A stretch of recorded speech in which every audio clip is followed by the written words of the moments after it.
네, 배드민턴 협회 김택규 회장님 몇 가지 질문 드리겠습니다. 아까 페이백에 대해서 보는 후원 물품을 받으셨다고 했는데 페이백과 후원 물품의 차이가 뭡니까? 본인이 생각하시는. 제가 볼 땐 페이백은 금전이 섞여 있는 거로 보고요. 후원 물품은 배드민턴 용품이라고 봅니다.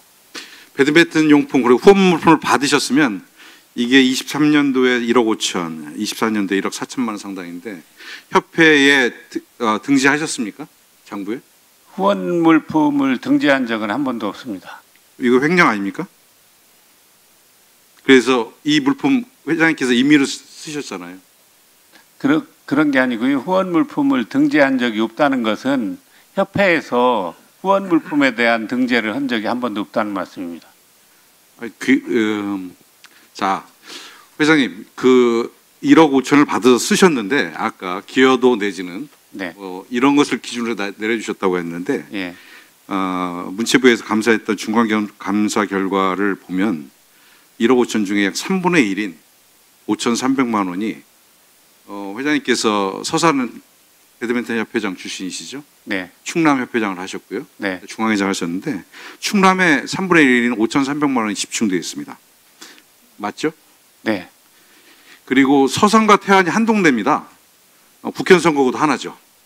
그런데 회장님께서 서산 회장을 하셨는데 태안이 서산보다 더 작죠. 인구도 아주 작은 지역입니다. 분단위 지역인데 이 한 회장님에게 최병주 회장님이시던데 맞습니까? 네. 이분에게 약 전체 전국에 뿌려질 용품의 27%인 약 4천만 원이 갑니다. 왜 그렇게 보내주셨나요? 그거는 나중에 확인을 한 건데 제가 보낸 건 아니고요. 그게 본인이 물품을 공모사업 위원장이었었는데 그 물품을 본인 위주로 사용해서 그 부분은 지금 회수 중에 있습니다. 본인이 공모사업위원장이어서 4천만 원이란 1억 5천 중에 전국에 나갈 것 중에 4천만 원을 본인이 쓰셨다. 자기 동네로 가져가셨다. 예. 그래서 지금 회수 중에 계시다. 예. 징계 절차 밟고 있습니까? 지금 일단 내용 증명을 보내고요. 형법이 됐든 민법이 됐든 회수를 하면서 하고 일단 공모사업위원장 부분은 파면 조치. 알겠습니다. 이게 방만하게 운영되고 있다는 반증이라고 저는 생각합니다. 대단히 걱정스럽습니다. 배드민턴 감독님, 김학균 감독님, 지난번에 저희하고 간담회 때 이런 얘기 하셨어요. 본인이 22년 10월에 감독으로 부임했을 때 안세영 선수가 감독님 방 문을 두드리고 감독님 빨래 주세요. 그래서 본인이 돌려보내셨다. 내 빨래 내가 해 라고 말씀하셨습니다. 맞습니까? 예, 맞습니다. 그리고 나서 약 10몇 개월이 지난 올 2월에 안세영 선수가 배드민턴 협회에 낸 진정서에 보면 빨래를 그때까지도 막내 선수들이 하고 다녔습니다. 그리고 줄 교체도 했고 청소도 했고 빨래도 했고. 감독님 선수촌이 굉장히 폐쇄적인 곳인데 감독님이 선수들의 생활 관리도 본인의 책임하에서 하시는 거죠?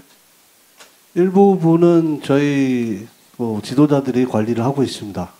네, 감독님 지도자를 관리하고 계신 분 아니신가요? 네, 맞습니다. 그렇다고 하면 저는 이게 이해가 되지 않습니다. 감독님 어른이시잖아요. 20대 초반에 안세영 선수가 저희 딸보다도 어린 친구인데 속옷 빨래를 가지러 온다고 생각하는 건 저는 상상이 안 가는 일입니다.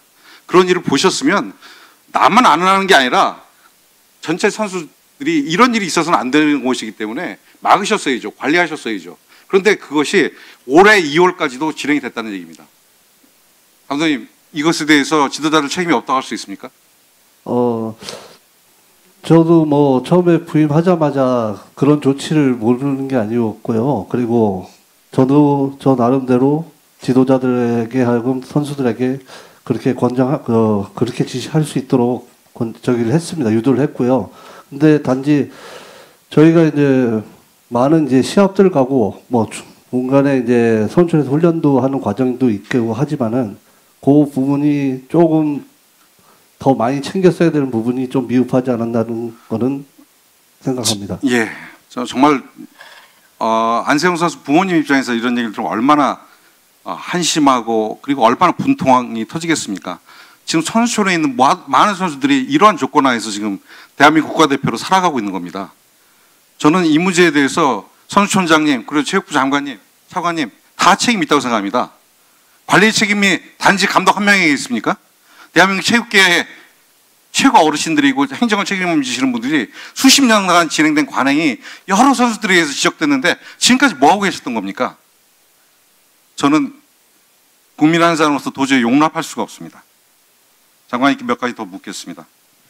네. 장관님 요새 최근에 대한체육회, 축구협회 그리고 배드민턴협회 이렇게 국민적 지탄을 받는 기관들이 생기니까 여러 언론에 출연하시면서 체육계 개혁을 내가 내 손을 하해나겠다라고 얘기하셨고 감사 얘기도 하시고 감사의 중간 결과 발표도 배드민턴협회 등을 통해서 하셨습니다. 저는 일부 인정은 됩니다만 장관님은 행정가이지 정치인이 아닙니다. 정치적 행위로 빚어지는 행위, 오해부터 받을 수 있는 행위를 결코 하셔서는 안 된다는 생각이 듭니다. 왜냐하면 그런 행위들이 개혁을 한다는 명분하에서 실제로 조직을 망가뜨릴 수 있기 때문에 그렇습니다.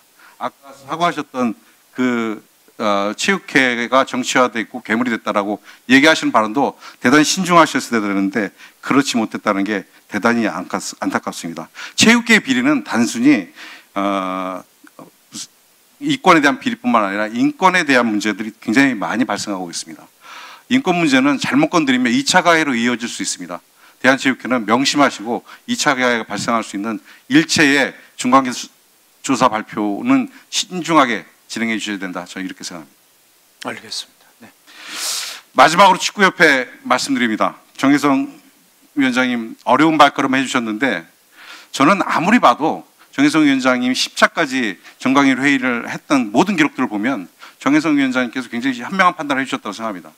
그런데 회장님께서 어떤 결과인지 모르지만 홍명보 감독을 6월 30일까지 본인은 할 의사도 없었고 심지어 인터뷰를 보면 축구협회를 비판하는 얘기도 합니다. 내 처지가 이런데 이 처지를 무시하고 이렇게 한 나쁜 사람들이다 라는 표현까지, 정확한 표현은 아닙니다만 축구협회에 대해서 비판적 언사들을 합니다. 홍명보 감독께서. 그런데 불과 일주일 사이 입장이 바뀌시는 거죠. 관련해서 정혜성 위원장님께서는 1차로 홍명보 감독을 추천했다는 것 저는 신뢰하지 않습니다. 아까 위원장이 그렇게 말씀 주셨는데 저는 위원장님께서 모든 걸 짊어지고 가려고 하는 그 모습처럼 보여져서 대단히 안타깝다는 말씀을 좀 드립니다. 오늘은 말씀 못 하시겠지만 어느 공간에서라도 어느 시간 이후에라도 위원장님께서 진실을 말씀해 주셔야 된다. 그 이후에 이 사단이 난 겁니다. 위원장님께서도 축구계 원로로서 대선배로서 그런 책임감 가지셔야 된다고 생각이 됩니다.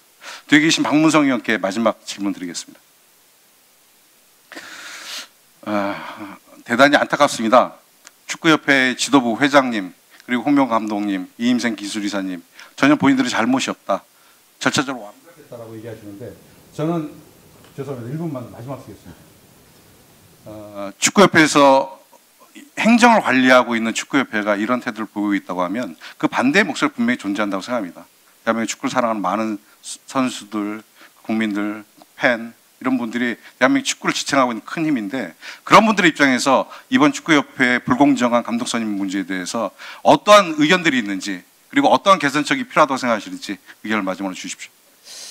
그동안도 그랬고 오늘도 이렇게 뒤에서 들으면서는 제 머릿속에 계속 맴도는 건 왜 눈치를 보지 않지라는 표현이었습니다. 그러니까 지금 저 옆에 있는 박조 의원이 그렇게 동의한 적이 없습니다라고 바로 옆에서 얘기하는데도 다른 이야기를 하고 계시죠. 완전히 동떨어진 이야기들을 많이 하고 계시는데 왜 눈치를 보지 않을까 이렇게 생각을 하면서 두 가지를 정도 생각을 해봤습니다. 첫 번째는 정몽규 회장과 홍명보 감독은 저희랑 살아온 궤적이 좀 다른 것 같으세요. 확실히 우리 일반적인 사람들이 살았던 삶의 궤적과 다른 삶을 사신 것 같습니다. 대기업의 가문의 자제로 태어나셨고 어렸을 때부터 최고의 엘리트로 살아오셨습니다. 우리 일반적으로 살아가는 사람들의 생각과는 다른 삶을 살아왔기 때문에 다른 생각을 하고 있구나. 그래서 우리들의 눈치를 보지 않는구나. 이런 생각을 좀 했고요. 두 번째는 왜 눈치를 보지 않지 이렇게 생각을 할 때 밖에 있는 사람들은 축구협회에 구체적으로 개입할 수가 없습니다. 공간을 허락하지 않죠. 즉 예를 들면 인사권 같은 데 전혀 우리는 개입할 수 없습니다. 아무리 팬들이 경기장에서 정몽규 아웃, 홍명보 아웃을 외쳐도 협회 입장에서 이런 거죠. 그래서 어떻게 할 건데? 우리는 팬들은 국민들은 선거를 통해서 축구협회장을 뽑을 수 있는 선거인단에 들어갈 수가 없습니다. 예전 표현대로 하면 체육관 선거를 하는 거죠. 내 편 사람들만 체육관에 모아놓고 하면 되기 때문에 일반적인 팬들과 국민들의 눈치를 보지 않아도 됩니다. 또 하나 눈치를 보지 않는 건 왜 국민들이 선출한 국회의원님들의 눈치도 보지 않죠. 왜냐하면 그렇게 나한테 자꾸 인사권에 개입하면 피파가 월드컵 못 나오게 할 거야 라고 하는 겁박을 주죠. 그러면 팬들의 눈치도 보지 않고 국민들이 선출한 국회의원분들의 눈치도 보지 않으면 어디 눈치를 보겠다는 겁니까? 그러니까 이렇게 눈치를 보지 않기 때문에 이 많은 문제들이 문제라고 느끼질 않는 거예요. 우리랑 다른 삶을 살고 있는 거죠. 저는 이 구조와 이 어떤 이 닫혀져 있는 이 조직을 좀 열어야 된다고 생각합니다. 위원장으로서 우리 정몽규 회장님께 말씀을 드려보겠습니다.